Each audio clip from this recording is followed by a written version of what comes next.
Queridos, graças e paz, que bom mais uma vez poder estar aqui e compartilhar a palavra com os irmãos. É sempre uma alegria a gente poder dividir a palavra de Deus, essa palavra que primeiro nos confronta. A primeira pessoa que a gente sempre prega somos nós mesmos, né? A primeira pessoa que recebe a palavra que Deus nos dá somos nós pregadores, e a partir dessa palavra nos humilhamos, reconhecemos os nossos erros. Obrigado, querido. Reconhecemos as nossas limitações, e é sempre muito bom ser confrontado pela palavra do Pai. Muito bom. Abra sua Bíblia em João, no capítulo 13. Agora que eu percebi que eu vim combinando com a decoração da igreja. Quase camuflado aqui. Vai bater foto disso? Não acredito. Ô, louco. João, capítulo 13. Evangelho segundo escreveu João, capítulo 13. Vamos ler alguns versos. Eu estou lendo na NVT. Queridos, eu não sei, pastor, tem alguma tradução fechada aqui na comunidade ou o pastor é aberto a essas? É tranquilo? Esse momento é bom. Não, é que eu sempre tenho recomendado a NVT, queridos. É uma tradução que foi lançada em 2017, se não me falha a memória. E ela é uma boa tradução, um português mais moderno. Algumas palavras difíceis foram trocadas por palavras mais fáceis. Se você gosta muito da Almeida, a Almeida tem uma nova tradução, que é a Nova Almeida Atualizada. Também faz esse mesmo serviço, tira as mesóclises e palavras que a gente nunca ouviu na vida, né? Como imarcessível, né? Palavras que a gente não usa mais no nosso português. É muito bonito, obviamente, é um português mais bonito, mas é um português que não se fala mais, né? Então, às vezes, isso complica um pouco a nossa leitura, né? Se você não é formado em letras, como eu, a gente às vezes vai ler a Bíblia e são palavras difíceis, que a gente às vezes até emperra na leitura bíblica, e às vezes até eu desconfio que os crentes leem pouco a Bíblia, porque tem uma tradução muito antiga na sua casa, e essa tradução às vezes precisa ser modernizada, né? O português passou por várias transformações, tá? Então é importante que as traduções bíblicas acompanhem essas transformações da nossa língua, tá bom, queridos? Uma coisa que eu como acadêmico posso dizer para vocês, é que todas as traduções têm problemas, todas elas têm problemas, todas as traduções poderiam ser melhores, todas elas. Alguém aqui fala inglês? Eu não falo, né? Vou baixar a mão, mas entenda um pouquinho. Quem fala inglês um pouquinho sabe que a gente está falando de português e inglês, duas línguas que existem e que são faladas na atualidade. Se nessas duas línguas nós temos dificuldades na tradução, você imagina português e hebraico, português e grego koiné, que não é mais utilizado. Então sempre teremos coisas na nossa tradução que poderiam ser melhores, sempre. Por isso que é importante nós termos mais de uma tradução em casa. Você que não é um pregador nem um ensinador, duas traduções é suficiente. Você que ensina e prega, é bom ter bastante, né, para comparar as traduções e tudo mais, tá? Então eu sugiro, se você não adquiriu nenhuma tradução nova dessas que surgiram a partir de 2015, eu recomendo fortemente, tá bom? NVT, NA, a própria NVI, que já é antiga, né, muito usada entre os batistas inclusive, é uma tradução boa, já é mais atualizada, né? Tá bom? Eu leio na NVT então aqui, João capítulo 13. Antes da festa da Páscoa, Jesus sabia que havia chegado a sua hora de deixar este mundo e voltar para o Pai. Ele tinha amado seus discípulos durante seu ministério na terra e os amou até o fim. Estava na hora do jantar e o diabo já havia instigado Judas, filho de Simão Iscariotes, a trair Jesus. Jesus sabia que o Pai lhe dera autoridade sobre todas as coisas e que viera de Deus e voltaria para Deus. Assim, levantou-se da mesa, tirou a capa e enrolou uma toalha na cintura. Depois derramou água numa bacia e começou a lavar os pés de seus discípulos, enxugando-os com a toalha que estava em sua cintura. Quando Jesus chegou a Simão Pedro, este lhe disse: Senhor, vai lavar os meus pés? Jesus respondeu: você não entende agora o que eu estou fazendo, mas algum dia entenderá. Lavar os meus pés? De jeito nenhum, protestou Pedro. Jesus respondeu: se não os lavar, você não terá comunhão comigo. Simão Pedro exclamou: Senhor, então lave também minhas mãos, minha cabeça, e não somente os pés. Tipo, lava tudo, já dá uma geral. Jesus respondeu: a pessoa que tomou o banho completo só precisa lavar os pés para ficar totalmente limpa. E vocês estão limpos, mas nem todos. Pois Jesus sabia quem o trairia. Foi a isso que se referiu quando disse: nem todos vocês estão limpos. Versículo 12. Depois de lavar os pés dele, Jesus vestiu a capa novamente, retornou ao seu lugar e perguntou: vocês entendem o que eu fiz? Vocês me chamam mestre e Senhor, e tem razão, porque eu realmente sou. E uma vez que eu sou seu Senhor e mestre, lavei seus pés.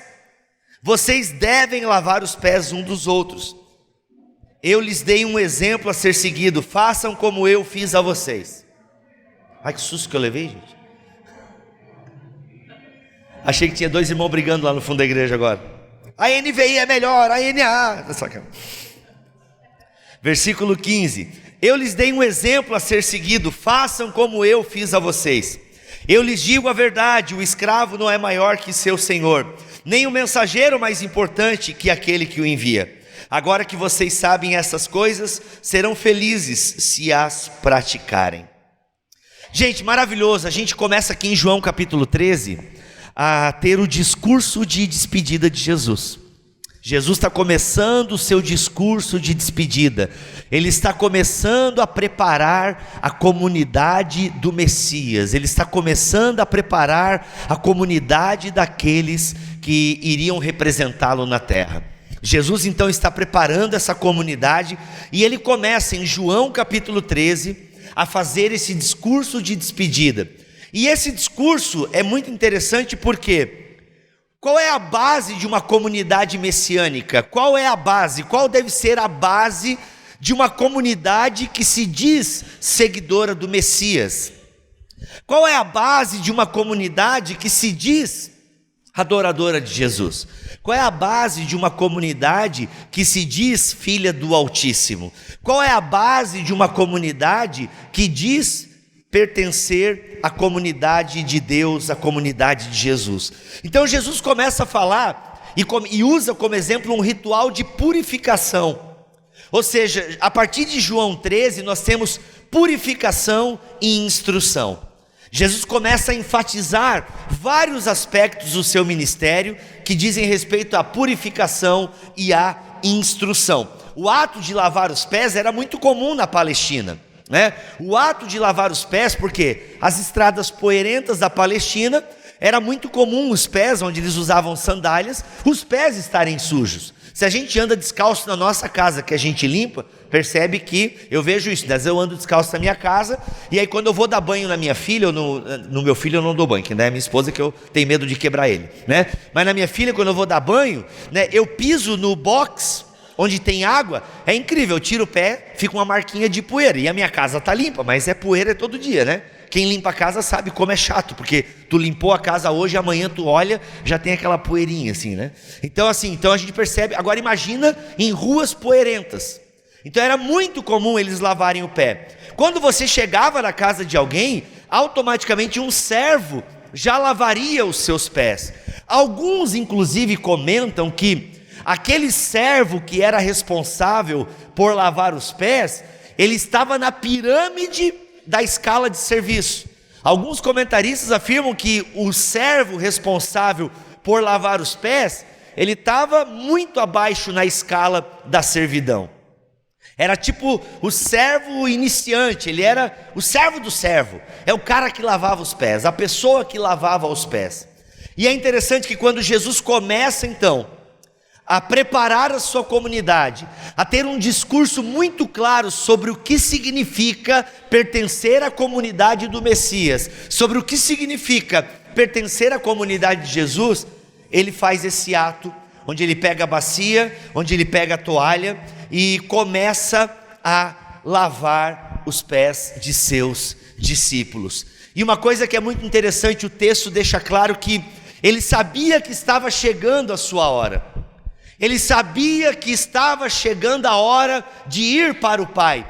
E aqui eu quero que você preste atenção, porque a primeira aplicação que eu consigo fazer desse texto é: o caminho para o Pai, preste atenção, o caminho para o Pai passa pelos pés dos meus irmãos.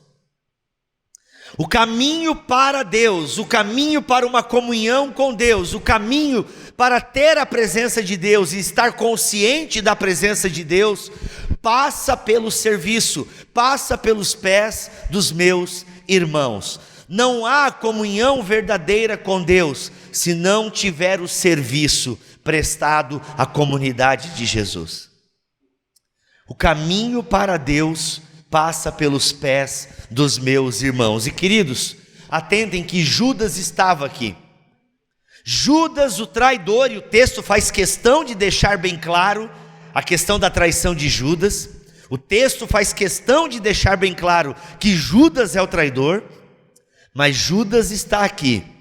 E Jesus, pelo menos até onde eu entendo do texto, Jesus não deixou de lavar o pé de Judas. Judas também teve o seu pé lavado. E isso é uma grande lição para nós, porque às vezes na igreja nós tendemos a escolher quem nós vamos servir. Às vezes na igreja nos agrupamos por preferências, e isso não é nenhum problema, isso é até natural do ser humano. Por exemplo, eu vou andar com pessoas que às vezes têm gostos parecidos com o meu. Isso é natural, é normal, mas não pode ser isso que vá definir o meu trabalho na comunidade. Se às vezes o pastor me colocou num setor para trabalhar, um setor que está carente na igreja, mas naquele setor tem aquele irmão, sabe, nossa, aquele irmão, ele tem uma opção política muito diferente da minha, aquele irmão gosta muito de futebol, só fala de futebol, Deus o livre, agora que o esporte está na primeira divisão, ninguém vai suportar mais aquele irmão, né? Mas é naquele momento, é naquele lugar que a igreja está precisando do seu talento e do seu serviço. E a gente não pode escolher servir e lavar os pés só de quem a gente acha que precisa, só de quem a gente acha que merece. Não, nós precisamos lavar o pé de quem precisa. Não é lavar o pé de quem merece, porque não é por meritocracia. Não é por meritocracia, porque se fosse por mérito, ninguém aqui teria o pé lavado. Ninguém merece ter os pés lavados. Ninguém merece, por quê? Porque como bem frisou o pastor Davi ontem, nós também somos maus, somos ruins. Também somos chatos, também cometemos erros, também precisamos ser perdoados. Nós também não merecemos ter os nossos pés lavados, mas Cristo lavou os pés de todos os seus discípulos. E é interessante que Jesus falou: vocês não me chamam de mestre? E realmente eu sou. Ser mestre era uma posição de muito destaque naquela época. Ele era um mestre, rabi, um ensinador. Era uma posição de alto destaque. Não somente isso, Jesus deixa bem claro que o Pai lhe dera toda a autoridade. O Pai lhe dera toda a autoridade. Vire para o irmão que está do seu lado e diga assim, ó: não dorme agora, irmão. Dá um cutucão. Eu tenho uns irmãos que já viram Deus agora. Tem uns irmãos que já, assim, ó, eles deram uma pescada, assim, ó, foi um bagre, pegaram um lambari, um salmão gigante agora. Eu sei, irmão, a gente acabou de almoçar, né? Para mim é mais fácil, eu estou aqui pregando, estou me movimentando, sou obrigado a estar aqui ligado com Deus, com o texto, com vocês, com tudo. Para mim é mais fácil não dormir, né? O pregador que dorme enquanto prega, não é porque está meio ruim mesmo, né? Mas bem, se dormiram na pregação do apóstolo Paulo, eu fico mais consolado, né? Pô, se dormiram com Paulo pregando, mano, então você pode até sonhar aí na minha pregação, que não tem problema. Que dormiram com Paulo pregando, e Paulo com certeza é muito melhor do que eu, até porque isso não é muito difícil, tá? Mas presta atenção aqui, queridos, presta atenção, tá comigo? Ó, acorda, bate já, circula sangue, vamos, tá? A irmã do louvor depois prepara um hino bem agitado para a gente ir para a esquerda, para a direita, né? Se quiser só direita, sem esquerda também pode ser, não tem problema. Vamos lá. Jesus, estão comigo aqui? Tá? Versículo 3, ele sabia que o Pai lhe dera toda a autoridade, tá? Sobre todas as coisas, e que ele viera de Deus e voltaria para Deus. Ou seja, Jesus tem essa consciência de que não só é rabi, mas é também o Senhor, e tem autoridade, tem autonomia, tem poder para fazer todas as coisas. Ele é o Criador de todas as coisas, porque todas as coisas foram feitas por Ele, para Ele. Ele sabe, ele tem essa consciência, mas mesmo, olha isso aqui, gente, que coisa linda, ele sabe quem ele é. Jesus sabe que está chegando a hora de voltar para o Pai. Jesus sabe que tem toda a autoridade. Jesus sabe que é um mestre. E mesmo assim, ele se levanta e desce. Porque o ato de salvação de Deus é sempre uma descida, né? Ele desce do céu, desce ao ventre de Maria. É sempre isso. Ele desce, Deus sempre descendo para nos salvar. Isso é muito lindo, ele sempre desce para nos salvar. Ele se curva o mais baixo possível para levantar o mundo inteiro em suas costas. Esse é o nosso Deus, sabendo quem ele é, o Criador, tem toda a autoridade, é o mestre, ele se levanta e ele começa ao quê? Ele levanta-se da mesa, tirou a capa, enrolou uma toalha e ele começa a lavar os pés dos discípulos, porque ele queria ensinar uma lição. Ele queria ensinar uma lição, porque ele quer mostrar que não importa a posição que você tenha, não importa o cargo que você ocupe, não importe quem é você, você precisa servir, porque eu servi, e eu sou Deus. Se eu sou Deus e fiz isso, vocês precisam agir mais por amor e menos por status. Jesus não fez isso por status, ele não precisava de status. Por quê? Porque ele sabia quem ele era. Ele era do Pai, voltaria para o Pai, ele era o mestre, ele tinha toda a autoridade. Não é por status, e nem por moralidade, mas foi por amor. E isso aqui, queridos, é muito interessante, porque se a gente olha para algumas discussões que os discípulos estão tendo, preste atenção no porquê Jesus faz isso. Preste atenção no porquê Jesus se rebaixa ao nível serviçal para lavar os pés dos discípulos. Preste atenção. A Bíblia nos relata em Marcos, por exemplo, no capítulo 9, que os discípulos tinham algumas discussões do tipo: quem de nós será o maior no reino dos céus? É o tipo de discussão que rola entre os discípulos. Nós temos que entender que havia uma mentalidade por parte dos discípulos que Jesus chegaria, mostraria o seu poder, tiraria Roma do poder e assumiria como rei de Israel. É isso, eles esperavam um Messias desse naipe, um Messias que viria num cavalo, ou no Messias que viria em poder, em glória, e acabaria com todo o mal. Acabaria com todo o mal, e nesse caso o mal é Roma. Acabaria com Roma. Por quê? Porque o povo de Israel não aguentava mais, é sempre um povo escravizado. É sempre um povo escravizado, ora por babilônicos, assírios, persas, gregos e agora os romanos. Era uma espécie de escravidão, porque pagavam altos impostos e por aí vai. Tá? Não que nós que pagamos impostos somos escravos, ainda que a gente é obrigado a pagar imposto. Então deixa para meditação aí, tá? Então o que acontece? Né? Então o que acontece, gente? É isso, não, nós queremos ter de novo, ser uma nação, ter nosso rei, o Messias, o prometido. Então eles achavam isso, e eles ficavam discutindo sobre quem de nós vai ser o maior no reino do Messias. Até, se eu não me engano, no Evangelho de João, a mãe de dois deles chega assim: ô Senhor, no teu trono, será que não dá para um filho meu, né, um sentar na tua direita, outro na tua esquerda? Será que não dá para fazer isso? Né? Não dá para botar um filho aí meu? Ou seja, os discípulos estavam com projetos de poder e dominação. Os discípulos estavam com a mentalidade romana. Os discípulos estavam com a mentalidade mundana. A mentalidade mundana é: eu quero ser servido. A mentalidade mundana é: eu quero poder. E aquele que tem todo o poder diz: eu quero amar. E amar significa se entregar. Amar significa ser refém. Amar significa lavar os pés até de quem não merece. E para que isso aconteça na nossa vida, a gente precisa se baixar, se rebaixar. A gente precisa se perder. Muita gente vem para a igreja para querer se achar. Não, a gente vem para a igreja para se perder. Para se perder em Deus, porque quem perde a sua vida acha. Se acha nele. E a gente quer se realizar na igreja muitas vezes. Isso é um grande perigo. Encontrar realização na igreja. Encontrar realização no meu ministério. Isso para nós é um grande problema. Não, a minha realização deve estar nele e no serviço a ele. A minha realização deve estar não em mentalidade de quem vai ser o maior, mas a mentalidade de onde está um pé sujo para que eu lave. Por muito tempo a igreja, como é que eu posso falar isso? A igreja sempre, na verdade, né?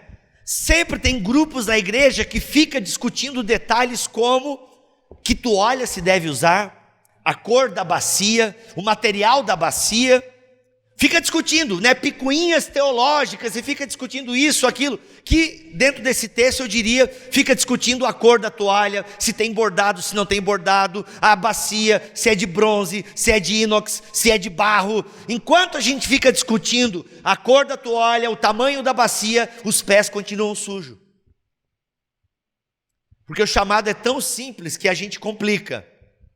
Lavem os pés. Lavem os pés. Não fiquem perguntando sobre quem vai ser o maior. Perguntem-se onde tem um pé sujo para que eu lave. E eu vou dizer, se você começar a fazer essa oração, Senhor, onde tem um pé sujo para eu lavar? Eu acho que é bom nem orar isso, porque vai aparecer um monte de pé sujo para você lavar. Se você não quer se envolver com as coisas do reino, se você não quer se envolver com a comunidade de Jesus, nem é bom fazer essa oração, porque vai aparecer pé sujo para você lavar. Vai aparecer situações para você agir como servo. Vai aparecer. Inclusive, ser servo de Deus na linguagem bíblica a partir de Romanos é ser escravo de Deus. A palavra, quando é traduzida por servo, ela quer dar uma amenizada. Mas a palavra servo é diácono, que é o que aparece nesse texto. Diácono. Mas a palavra que Paulo utiliza em Romanos é doulos. Doulos, a única tradução possível, correta, é escravo. É assim que a Bíblia se refere àqueles que estão em Cristo. Antes escravos do pecado, agora escravos da justiça. É isso, não tem muita escolha. Então, se a gente quer ser uma comunidade de Jesus, nós precisamos nos perguntar, não onde está a minha bênção, não onde está a minha vitória, mas onde estão os pés sujos para eu lavar. Porque é isso que vai trazer unidade para a igreja. É isso que vai fortalecer o meu testemunho, quando a igreja começar a lavar os pés sujos. Tim Keller, que é um autor que eu gosto muito, ele diz uma coisa que é fantástica. Se no centro da sua cosmovisão, os irmãos sabem o que é cosmovisão? Alguns não? Cosmovisão é a maneira que você enxerga o mundo. Por exemplo, eu sem óculos, eu enxergo o mundo meio embaçado. Ó, vocês ficaram todos bonitos agora, tá? Vou botar uma sacanagem, né? Aqui, ó, é a forma, eu enxergo o mundo meio embaçado aqui, né? A minha cosmovisão agora está embaçado. Se eu ponho óculos, agora eu enxergo vocês melhor, certo? Então todo mundo tem uma cosmovisão, uma forma de enxergar o mundo. Uma outra forma de falar de cosmovisão é tradição. Você tem uma tradição na sua família, né? Coisas que a sua avó fazia, a sua mãe fez, você agora está fazendo, né? Algumas coisas são boas, outras são ruins, né? Ou seja, são tradições, maneiras de se enxergar o mundo. Por exemplo, o racismo. O racismo é uma cosmovisão. E tem gente que acha que não existe mais racismo no Brasil. Então, na cosmovisão dessa pessoa, não, o racismo já acabou. Agora, quem é preto, quem vive o racismo é que sabe que não acabou. Então, cosmovisão é a maneira de nós enxergarmos o mundo. E todo mundo tem uma cosmovisão, todo mundo tem uma visão de mundo. Então, Tim Keller está falando que se no centro da sua visão de mundo, se no centro da sua cosmovisão está um homem que morreu por seus inimigos, está um homem, e aqui eu acrescentaria a fala do Tim Keller, está um Deus que morreu pelos seus inimigos. Sua maneira de conquistar influência será o serviço e não o poder e o controle. A maneira da igreja influenciar o mundo não são criando leis. Eu vou falar com muita calma isso aqui para não dar confusão.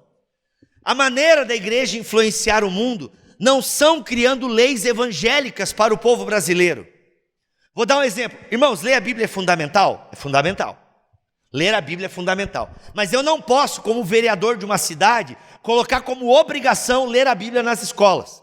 Porque a Bíblia é um livro bom. Vocês entendem que não é certo fazer isso? Que eu não posso impor a espiritualidade cristã na base da caneta? Mas, Bíblia, ler a Bíblia é bom? Claro que é bom. Vai obrigar as pessoas a lerem a Bíblia. Se nem os crentes que deveriam ler, leem. Tu imagina alunos do ensino fundamental ou médio. Se os nossos adolescentes não leem direito, por que eu vou obrigar, eu vou fazer as pessoas odiarem o livro? Porque é uma lei, é obrigado a cumprir. Isso aconteceu em Florianópolis. Pergunta se as escolas estão fazendo. Não estão. Por quê? Também não tem ninguém fiscalizando. É o tipo de lei que não ajuda. Nós não podemos impor a nossa moralidade. Somos contra o aborto. Eu acho certo lutar contra o aborto. Glória a Deus, isso é uma coisa boa que a bancada evangélica e católica faz. Lutar pelo direito à vida. Agora, irmãos, irmãs, e se um dia acontecer de essa lei passar, e a bancada não deu conta do recado? E se acontecer isso, irmãos, e no Brasil, como em vários outros países, o aborto for legalizado, a igreja vai parar de lutar contra a vida? Não. A igreja não vai parar de lutar contra a vida. Então, entende, a gente precisa ter um entendimento que não é na base da imposição, não é na base da imposição que nós vamos conquistar influência, mas é na base do serviço. É na base do serviço. Eu sei que esse assunto de política ele é muito complicado. Eu tenho acompanhado o Guilherme de Carvalho, que está no governo do Bolsonaro, e ele está no departamento da família com a Damares, e o buraco é muito mais lá embaixo do que a gente imagina, gente. É muito pepino, é muito difícil. Realmente existem muitos grupos militantes de vários lados. Então a gente precisa ter irmãos lá lutando de forma política, mas não para impor uma moralidade cristã. Não é assim que a gente faz. Sabe por quê? Porque o simples fato de nós lutarmos pelo bem da humanidade, isso já é cristão. A gente não precisa dar cara de evangélico para as coisas, porque isso faz as pessoas criarem ódio da gente. Agora, quer ver quando até a Rede Globo se dobra? É quando ela vai lá ver na Cracolândia, em lugares que tem pessoas que usam drogas, e quem está lá? Os evangélicos. Aí até a Globo se dobra e fala da gente lá. Porque nós estamos fazendo o que lá? Nós estamos servindo. É na base do serviço, queridos. É na base do serviço. Percebam que quando João escreve, quando Paulo escreve, eles tinham governantes ímpios. Em nenhum momento é dito para falar para tirar os governantes e que tem que botar um governante, um imperador evangélico. Não tem isso na Bíblia. Não, orem por eles. Mas quer saber? Façam o serviço. Lavem os pés.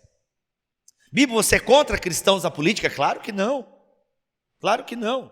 Vai lá e seja um bom político. Lute pelo direito do povo. É isso. Agora, me criar uma lei obrigando a ler a Bíblia nas escolas, não é assim, querido. Não sei, vocês podem discordar de mim nesse ponto. Esse é um ponto bem,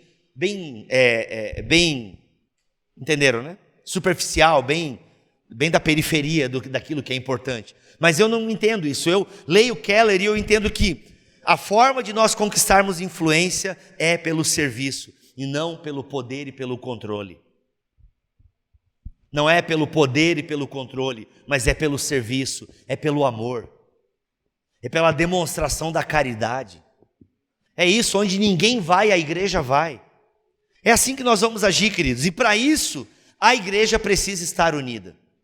Para isso, os irmãos precisam se conhecer. A igreja precisa conhecer os dons e talentos um do outro. Precisamos incentivar o outro a ir, a fazer. Precisamos incentivar jovens a encararem o campo missionário, a se prepará-los para o campo missionário. Temos ali missionários. Precisamos conhecer e estimular os dons uns dos outros. A gente vê na igreja primitiva irmãs que costuravam roupas. Se não me engano, o nome dela era Dorcas. Ela ajudava no reino de Deus costurando roupa. Olha aí, qualquer pessoa pode agir no reino de Deus, desde que esteja dispostas a lavar os pés. E não somente isso, querido, também esteja disposto a ter o seu pé lavado. O orgulhoso não deixa ninguém tocar nele. Também esteja disposto a ter os teus pés lavados. E isso é muito importante. E encerro, queridos, lendo o que o próprio Jesus disse, eu não preciso acrescentar nada do que ele disse aqui. Jesus, no versículo 13, no versículo 15, na verdade, eu lhes dei um exemplo a ser seguido, faça como eu fiz a vocês. Está aqui, gente, faça como eu fiz a vocês. Vocês estão vendo o que eu fiz? Para nós o Espírito Santo pergunta, vocês leram o que eu acabei de colocar na minha palavra? Para nós o Espírito Santo pergunta isso, vocês acabaram de ler o que eu pedi para João escrever? Vocês leram isso? Eu lhes digo a verdade, o escravo não é maior que o seu senhor, ou seja, nós somos os escravos, ele é o Senhor. Assim como ele é aquele que envia, nós somos o enviado. Pois bem, o escravo não é maior que o seu senhor e o enviado não é maior do que aquele que envia. Entenderam isso? O escravo é menor, o enviado é menor. Se o Senhor está fazendo, se aquele que envia está fazendo, quem somos nós para não fazer? Versículo 17. Agora que vocês sabem essas coisas, serão felizes se as praticarem. Na mentalidade judaica, meus amados, saber e não fazer é pecado. Saber e não fazer é pecado. Como pode você saber e não fazer? Por isso que os mestres, inclusive, serão os mais julgados. O julgamento será mais pesado para aqueles que se dizem mestres da Escritura. Porque sabe e não faz. Agora que vocês sabem essas coisas, serão felizes se as praticarem. Que o Senhor nos ajude, meus amados, a fazer algo tão simples, mas algo que exige muito de nós. Exige muito de nós servir ao Senhor. E servir ao Senhor significa servir o seu povo, significa servir a sua criação. E que o Senhor nos dê graça para isso, para que a gente venha glorificar o seu nome, tá? Para que a gente venha glorificar o seu nome. E a gente glorifica o nome de Deus quando nós servimos o nosso próximo. Amém? Vamos orar? Pai, em nome de Jesus, diante da tua presença, nós queremos te pedir perdão, Senhor, porque nós conhecemos a tua palavra, nós conhecemos a realidade do teu texto, nós conhecemos a realidade das Escrituras e nem sempre as praticamos. Na verdade, Senhor, a gente falha muito em relação àquilo que tu pede nas Escrituras para nós. Nós vacilamos, mas nós queremos pedir a força do teu Espírito. Nós queremos ser cheios do teu Espírito Santo para conseguir fazer aquilo que tu pede de nós. Sem o teu Espírito Santo, esse texto se torna impossível para nós. Sem o teu Espírito Santo te obedecer e lavar os pés daquele que não merece, se torna impossível para nós. Amar o nosso inimigo e servi-lo é muito difícil para nós, Senhor. Por isso nós te pedimos, dá-nos a tua força. Nos inspira, Senhor, por meio do teu Espírito Santo. Nos ajude, Pai, a reconhecer os pés sujos. Nos ajude, Senhor, a servir e a conquistar influência, a conquistar espaço por meio do serviço e por meio do amor, e não por meio da imposição. Que a gente seja leitor e praticante da tua palavra, e assim pessoas também lerão a tua palavra porque querem, lerão por prazer, e vão praticar as boas obras que ela pede, porque te amam e porque querem fazer aquilo que é certo aos teus olhos. Não para ir para o céu, Senhor. Nós não queremos lavar os pés dos irmãos e das irmãs, nós não queremos lavar os pés sujos porque queremos ir para o céu. As nossas boas obras não compram um lugar ao teu lado, porque esse lugar já foi comprado pelo sangue derramado no Calvário. A nossa salvação já está conquistada por meio da cruz. Nós lavamos os pés porque queremos ser imitadores do Senhor e queremos que mais pessoas conheçam essa salvação como nós conhecemos. E Pai, é impossível conhecer essa salvação e não ser levado a uma ação misericordiosa. Que assim seja em nossas vidas, Pai. Em nome de Jesus é que oramos. Amém e amém.